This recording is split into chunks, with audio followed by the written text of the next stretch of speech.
I stand frozen at the entrance of Le Ciel de Paris, my hand still clutching the brass door handle. 12 place settings gleam on the white linen tablecloth, exactly 12.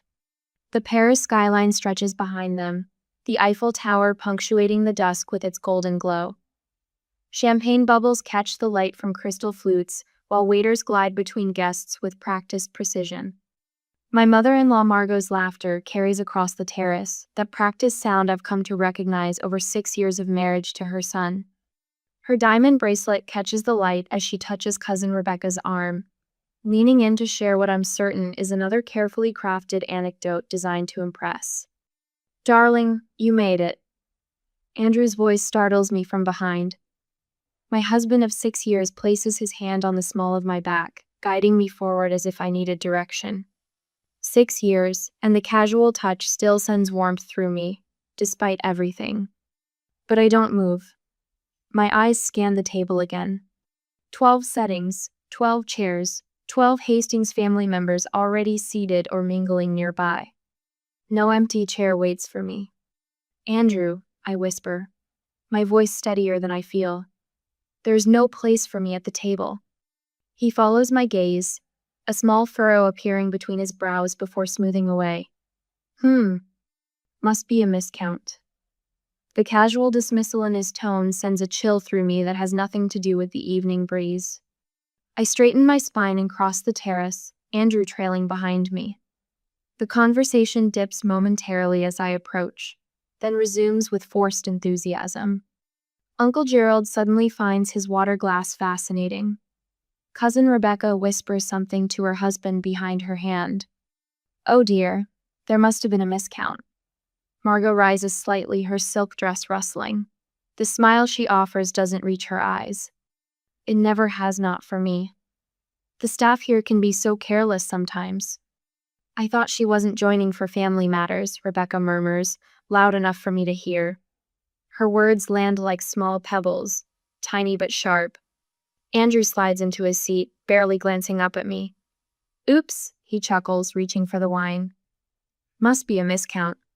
The second time he says it, the words sound rehearsed, practiced. My throat tightens. I see my seat at the family table seems to have disappeared. My voice comes out low but firm, carrying just far enough. Several heads turn away, suddenly engrossed in their menus or the view. "Don't be so dramatic, Elise." Andrew's dismissive chuckle scrapes against my ears. The waiter can bring another chair. But no one calls for the waiter. No one offers to scoot over. No one stands to fix the still light. 6 years flash through my mind. Meeting Andrew during the Richardson wedding I'd coordinated. His charming smile as he asked for my card. For future events. Our whirlwind romance. His proposal 6 months later. And then, meeting the Hastings family. Margot's first words echo in my memory. How novella wedding planner marrying the groom. That practiced smile, the one that never warmed when she looked at me. "I suppose you'll be handling all our family functions now." "Not as family. As help." I brushed it off, believing Andrew when he promised they'd warm to me. "They're just protective," he'd insisted. "Old money families take time to adjust to newcomers." 6 years of adjusting. 6 years of subtle exclusions and whispered comments. 6 birthdays where my gift arrived a day late with apologies about delivery issues. Christmas dinners where everyone received monogrammed gifts except Memine, always something generic, hastily wrapped. I'd tried so hard. Learned their customs, their inside jokes, planned flawless gatherings that impressed even their snobbiest friends. Used my connections to secure impossible reservations. Spent countless hours listening to Margot's thinly veiled criticisms disguised as helpful suggestions. All while building my company from scratch, turning refined and ready into New York's most exclusive event planning service. And still, no seat at their table. Something shifts inside me, a quiet click, like a lock tumbling into place. My hand slides from Andrew's shoulder, the expensive fabric of his suit cool under my fingers. "Enjoy your family dinner," I say, my smile perfectly poised. "I'll see myself out." For one brief moment, discomfort ripples across their faces. Gerald shifts in his seat. Rebecca's husband examines his napkin. Even Margot's composure slips, just for a heartbeat. Then relief washes over them, almost palpable in its intensity. They wanted this outcome all along. I turn and walk away, my heels marking a steady rhythm across the terrace. My shoulders back, head high. Behind me, conversation resumes. Laughter bubbles up, freer now. The sound follows me through the door and into the elevator. Only when the doors close do I allow myself a single shaky breath. What would you do if your spouse's family deliberately excluded you after 6 years of marriage? Would you walk away quietly or would you take action? And what if you discovered this slight was just the tip of a much larger betrayal? The golden glow of Paris lights spills across my hotel suite as I sit cross-legged on the king-sized bed, my laptop balanced on my knees. The spreadsheets open on my screen paint a financial picture I've suspected for months, but never wanted to confirm. Nearly $12 million in failed Hastings family investments stare back at me in neat, damning columns. My fingers hover over the keyboard, trembling slightly as I plug in the flash drive I found tucked in Andrew's briefcase 3 weeks ago. He'd been careless that day, rushing out to meet his mother for lunch. The black drive sits innocuously among my files now, its contents far more explosive than its plain appearance suggests. The folder opens, revealing dozens of documents with innocuous names. My stomach tightens as I click on one titled simply, Announcement. The document loads, and the world stops. Andrew and Brielle Kingsley are pleased to announce. I read the paragraph 3 times, my brain refusing to process the words. Andrew's ex-girlfriend, the one he dated before me, the one Margot always spoke of with that wistful tone. My fingers move mechanically through the remaining files. Draft divorce papers with Andrew's signature already in place. Text messages between him and Brielle spanning back 18 months. An ultrasound image dated 3 weeks ago. And then I find it Margot's handwritten note scanned and saved as a PDF. Finally, the right woman for the Hastings. Scrolling further reveals Margot's calculated fingerprints everywhere. Emails between her and Brielle going back 3 years long before the affair even started. Lunch dates. Shopping excursions for the perfect heirloom to pass down. Margot had been orchestrating my replacement while accepting my Christmas gifts and pretending to tolerate me at family functions. The dinner tonight, the missing chair, it wasn't just another slight. It was the preamble to my replacement. Andrew sitting there, smiling at his family, champagne in hand, while planning to ambush me with divorce papers. The entire family complicit in my humiliation, rehearsing their roles in this elaborate takedown. While I sat alone in our suite this afternoon, they'd been rehearsing how to tell me that Andrew was leaving me for his pregnant ex-girlfriend. The family dinner wasn't just excluding mate, was celebrating my imminent departure. I shut the laptop and push it away, swinging my legs over the side of the bed. The plush carpet cushions my bare feet as I walk to the balcony doors and fling them open. The spring air rushes in, carrying the scent of rain-washed streets and distant bakeries. 6 years of my life, 6 years building a business while simultaneously propping up the Hastings family finances. The quarterly transfers to their investment accounts, the loans that were never repaid. The vacations charged to my company credit card as business development. All this time, I thought I was helping family. Instead, I was funding their lifestyle while they plotted behind my back, bleeding my company dry as they prepared to discard me. My hands grip the balcony railing as Paris sprawls before me, the Eiffel Tower punctuating the night sky like an elaborate exclamation point. Between my fingers, my wedding ring catches the light from the street below. I twist it once, twice, then slip it off completely. A single tear slides down my cheek before I swipe it away. Tears won't fix this. Nothing will fix this. But I can damn well make sure they don't walk away unscathed. I turn back to the room, purpose replacing shock. My phone is in my hand before I fully formed a plan, scrolling to find Jamie's number. Boss? It's midnight here. Everything okay? My assistant's voice grounds me immediately. I need every contract pulled immediately. every Hastings family event, every rental agreement, every vendor payment schedule. Jamie, bless her, doesn't ask why. Give me 20 minutes to get to the office. I'll call the team. Victoria? Call her too. My lawyer has warned me about the Hastings finances for years. I should have listened sooner. The loyalty of my team hits me in stark contrast to the family I married into. My refined and ready staff, who've pulled all-nighters to rescue impossible events. Who covered for me when I missed meetings for Hastings family emergencies? Who never complained when I diverted company resources to impress Andrew's connections? They've been my real family all along, standing beside me while I chased approval from people who never intended to give it. While I wait, I pull up the itinerary for the next 2 weeks of the Hastings Grand European Tour I meticulously planned, leveraging every professional connection I've built over the last decade.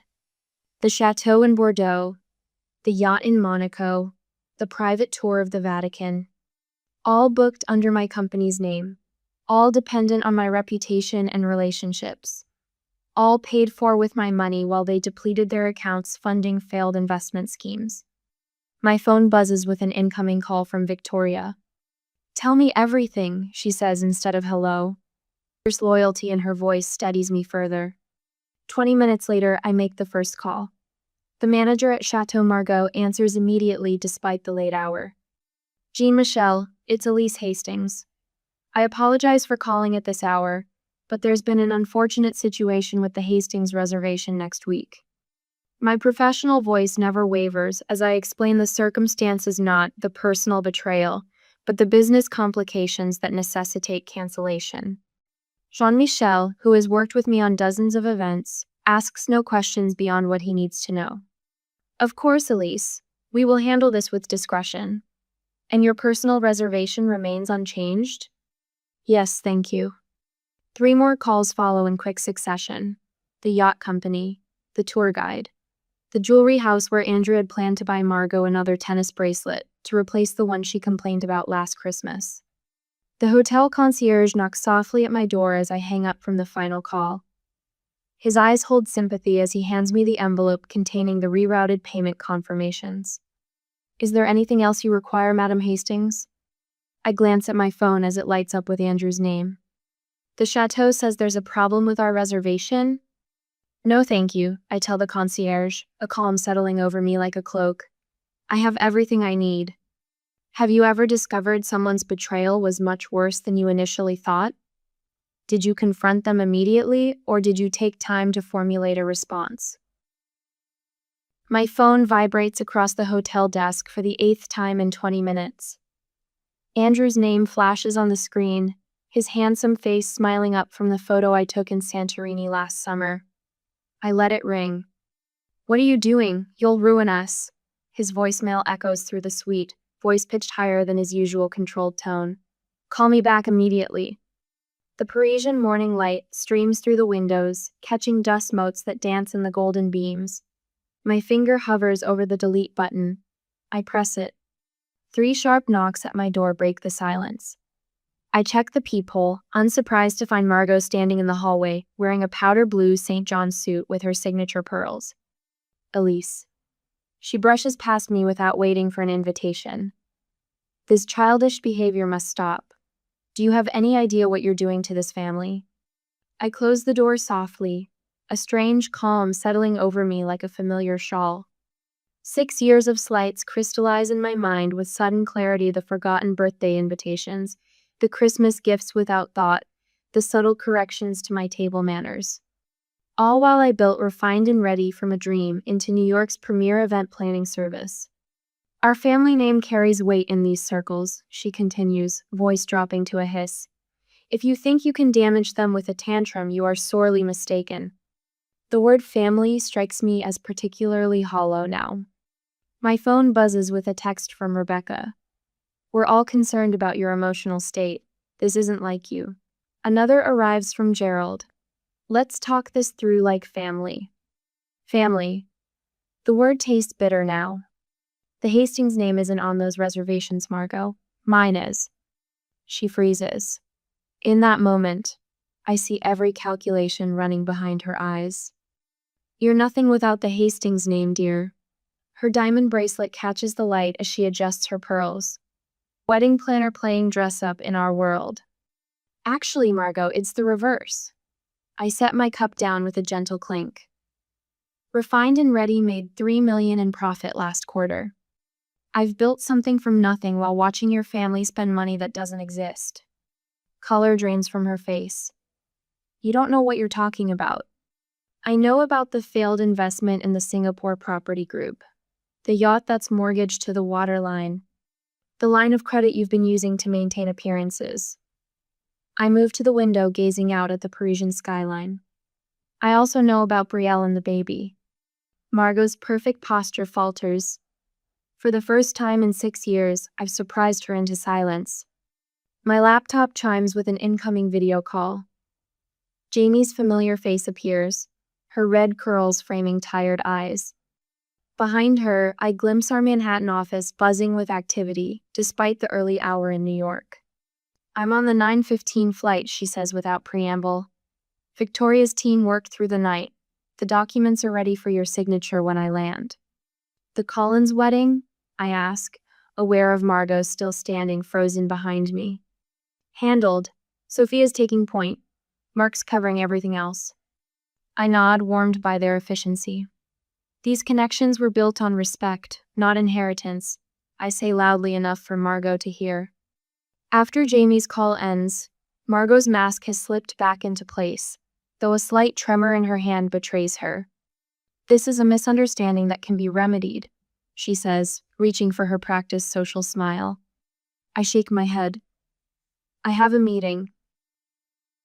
40 minutes later, I sit at a cafe across from the Maurice, where the Hastings are dining. Through the restaurant's windows, I watch a scene unfold, the maitre d' approaching their table, speaking quietly to Gerald. Andrew stands, face flushed with anger as he gestures sharply at his phone. Rebecca clutches her husband's arm, eyes wide with disbelief. Margot's stiff smile crumbles as she unclasps her diamond tennis bracelet and hands it to the manager as collateral.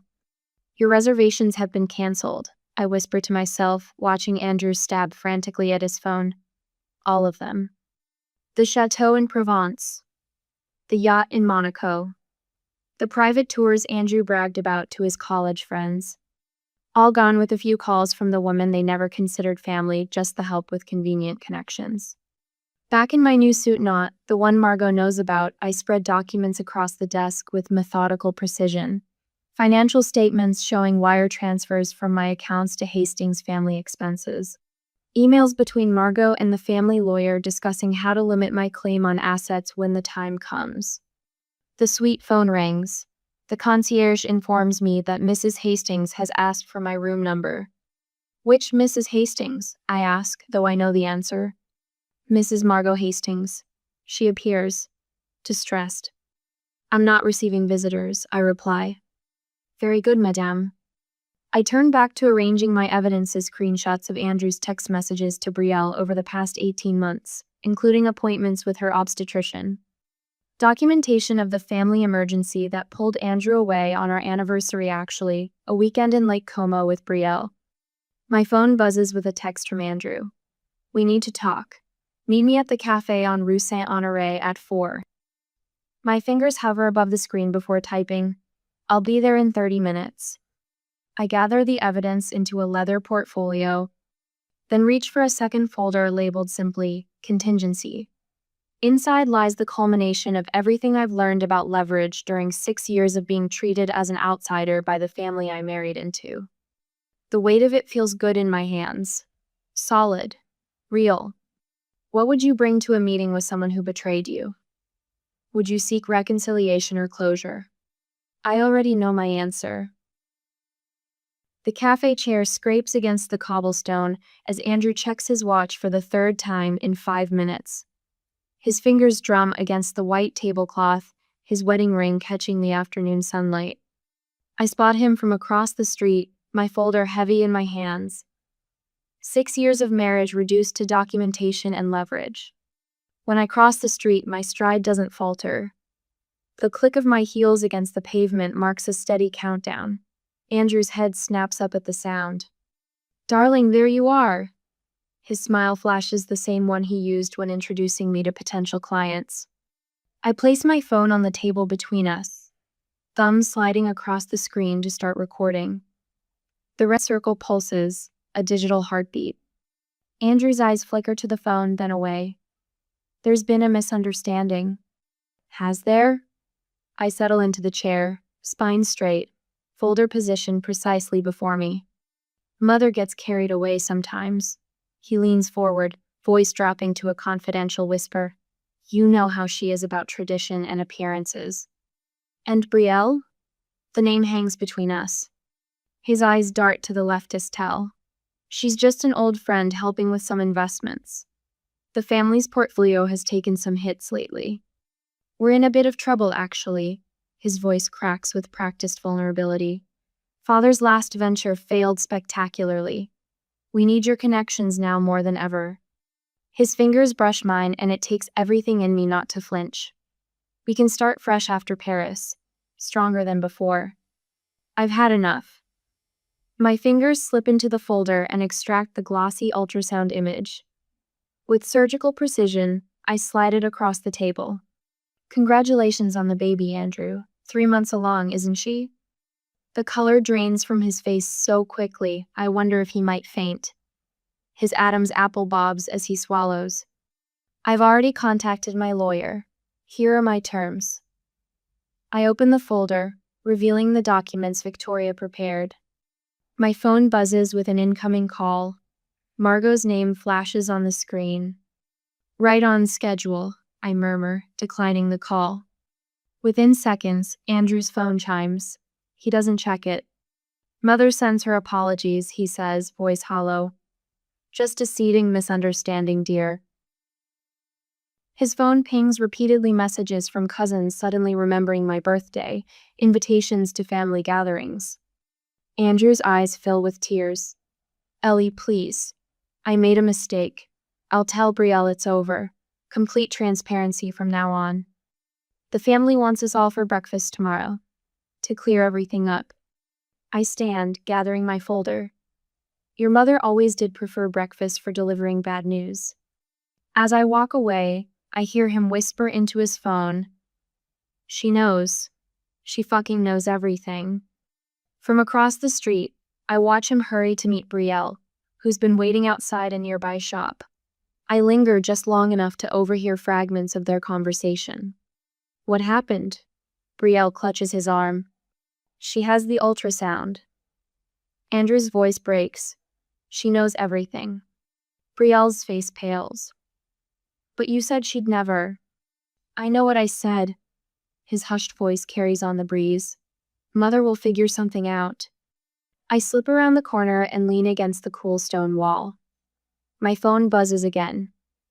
Margot. I answer this time. Hello, Margot. Elise, darling. Her voice drips with honey. That dreadful business at Le Ciel was a simple misunderstanding with the reservations. Was it? Absolutely. She pauses. We've planned a special family breakfast tomorrow. Everyone's so looking forward to seeing you. From my vantage point, I can still see Andrew and Brielle. Her copper hair catches the sunlight as she gestures frantically. She looks so young, the perfect Hastings wife in the making. Of course, Margot, I wouldn't miss it. I hang up as a text arrives from Rebecca. Happy belated birthday, cousin. So sorry I missed it. My birthday was 8 months ago. Andrew and Brielle have moved closer, not realizing I can still see them. That event planner girl won't know what hit her. Margot's voice comes through Andrew's phone on speaker. Just stick to the plan. I step back into the shadows, clutching my folder tighter. The truth solidifies within me. Nothing has changed, only their tactics.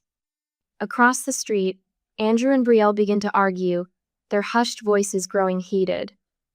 The first cracks in the Hastings facade are appearing, and I haven't even executed the rest of my plan. Sometimes betrayal comes with its own perfect justice.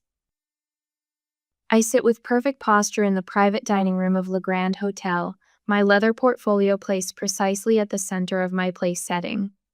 The morning light filters through gauzy curtains, casting a deceptively gentle glow over the Hastings family as they assemble around the table. Margot dabs at her eyes with a monogrammed handkerchief. The emerald ring on her finger, the one she pointedly told me was only for blood Hastings women, catches the light with each theatrical gesture. Family means everything to us, Elise, she says, her voice wavering with well-practiced emotion. These misunderstandings can be resolved if we simply remember what matters most. The family lawyer, Mr. Calloway, clears his throat. He's been with the Hastings for 30 years, back when there was actual money to manage rather than appearances to maintain. Mrs. Hastings, he begins, nodding at me with careful formality. Prenuptial agreements are quite clear about separating business assets from marital property.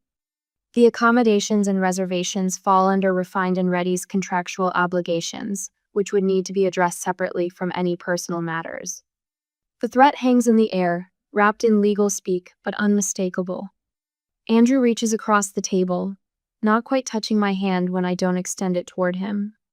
We can work through this if you just reinstate the reservations, he says, the slight tremor in his voice, revealing more desperation than affection. The family's counting on you.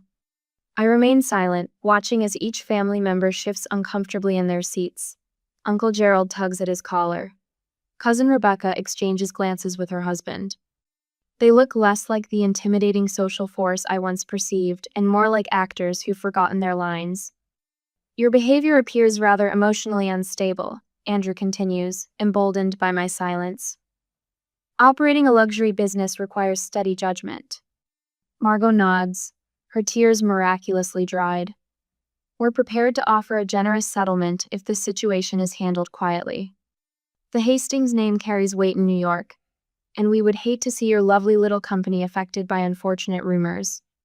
I feel a strange lightness spread through my chest as their veiled threats continue.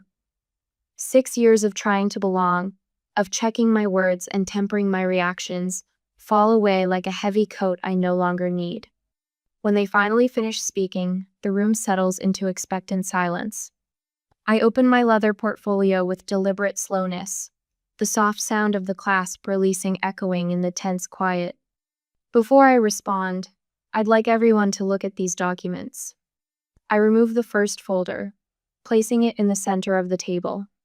These are financial records showing that I have personally funded the Hastings lifestyle for the past 3 years. The Aspen Chalet renovation, Andrew's failed investment in that tech startup, Margot's medical procedure in Switzerland, all paid through my company's accounts. The second folder lands with a soft thud. This contains proof of Andrew's affair with Brielle going back 18 months. Hotel receipts, text messages, photographs. The timeline is quite thorough. Andrew's face drains of color as the folder opens to reveal a particularly damning photograph. The third document might interest you most, Margot. I slide a bound stack of papers toward her. These are your emails to Brielle dating back 2 years. You were quite encouraging of the relationship. My favorite part is where you advised her on the perfect moment to announce her pregnancy to the family. The dinner in Paris seemed especially dramatic, though I wasn't supposed to be there for it, was I? The collective gasp ripples around the table like a cold breeze. Finally, I say, placing the last folder before Andrew. These are statements from 3 offshore accounts in the Cayman Islands.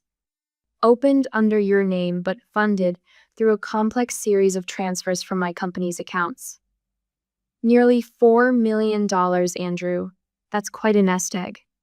Mr. Calloway's professional mask slips as he snatches the papers, scanning them with growing alarm. I've already spoken with the IRS about these interesting accounts. I say, my voice steady. My lawyer has copies of everything you see here. Prenuptial agreement cover fraud, Andrew.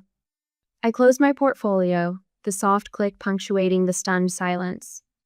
I've documented every instance where you used my company without compensation. Every event planned at cost. Every favor called in with my connections. Every client you poached through family introductions. Margot collapses into her chair, her hand clutching her throat as if physically trying to hold back words. Andrew's eyes dart between his mother and the exit door. His mouth opens and closes without sound. Rebecca whispers something to Gerald, who shakes his head sharply, distancing himself from whatever suggestion she made. The terms are simple, I say, removing a single document from my jacket pocket. I don't want your money. I want my dignity. Sign these papers. I place a Mont Blanc Pina wedding gift from Andrew's father beside the document. You're free to leave with the Hastings name intact, Andrew. Free to marry Brielle. Free to raise your child without interference from me. In exchange, I keep my company, my clients, and my reputation. No contests, no public disclosure of these documents. Andrew reaches for the pen with a trembling hand, not meeting my eyes as he signs. As the pen scratches paper, I feel the weight of 6 years lifting from my shoulders.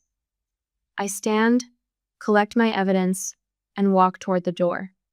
Elise, Margot calls, her voice stripped of its usual authority. What will you tell people? I turn back, studying their faces one last time. The truth, I answer simply. That some tables aren't worth sitting at. I stand before the floor-to-ceiling windows of my expanded Manhattan office, the morning light catching the polished silver of the refined and ready logo on the wall. Beyond the glass, New York pulses with possibility, much like the life I've reclaimed. My phone buzzes with a text from the Belgian princess whose wedding we're coordinating next month. I smile at the question about vintage champagne coupes. 6 months ago, I would have desperately sought the right answer. Today, I simply offer my professional opinion and let it stand. The florist from Monaco is online too, Jamie says, appearing at my doorway. And the Vanity Fair photographer needs to reschedule your portrait for the Women Redefining Luxury feature. I nod, taking a moment to appreciate the wall behind Jamie, dozens of framed thank you notes and photos with celebrities, dignitaries, and business icons. Not displayed for vanity, but as testimony to a journey. Each represents a connection built on genuine value, not desperate attempts to belong where I wasn't wanted. The intercom buzzes again. Also, there's an email from Rebecca Hastings Cohen. Her daughter's engagement party? She's requesting your services specifically. My fingers pause over the keyboard. 6 years of conditioning almost makes me jump at the chance to prove myself worthy, to finally be accepted by the family that never wanted me. Send our standard response, I say instead. We're honored by the interest, but unfortunately our calendar is fully committed through next spring. No spite, no bitterness, just the quiet power of choosing my own path. Done, Jamie says with a knowing smile. That evening, I drive to Connecticut for dinner with my parents. Mom's garden is bursting with early summer roses, and Dad grills steaks while telling corny jokes he's recycled since my childhood. Their dining room table, scratched from decades of family meals and homework sessions, seats me in the same chair I've had since I was tall enough to reach the table without a booster.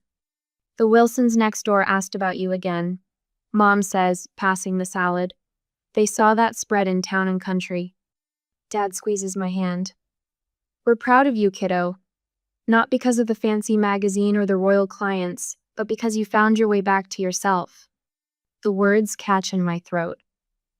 These people who taught me my worth had nothing to do with a last name or social standing, had watched me slowly erase myself trying to earn the approval of people who would never give it. Dr. Shelton says I was trying to solve a problem that wasn't mine to fix. I tell them, referencing my therapist of the past 6 months. Some people just won't make room for you, no matter how small you make yourself. Later that week, I gather my team at our favorite rooftop bar to celebrate signing the governor's inaugural ball. 15 faces glow in the sunset light, people who stood by me during the darkest days, who never once questioned if I was enough. Jamie raises her glass. To the woman who taught it all about standing our ground. Laughter ripples through our circle, genuine, warm, free from the constant calculation of what's acceptable. This is the family I chose. Across the table sits Zoe, our newest team member. At 24, she reminds me of myself, brilliant, eager, and recovering from a relationship where she was constantly diminished. Sometimes, I tell her quietly while the others chat, the chair not being there for you is the best thing that could happen. It forces you to build something better. A month later, I stand on the terrace of my rented villa on the Amalfi Coast.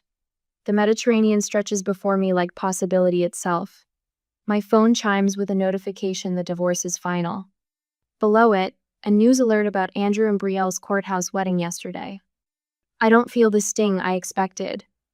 Instead, something like peace settles over me as I lift my coffee cup toward the horizon. That evening, my team joins me on the terrace, laptops and sample books scattered across the table as we plan the Viscount's anniversary gala. Crystal glasses catch the golden Italian sunset as we work and laugh. I take my seat at the head of the table and raise my glass. To tables worth sitting at, I say, and to carefully choosing who gets a seat. Around me, faces shine with something the Hastings never understood: genuine connection. Perhaps that's the greatest revenge of all.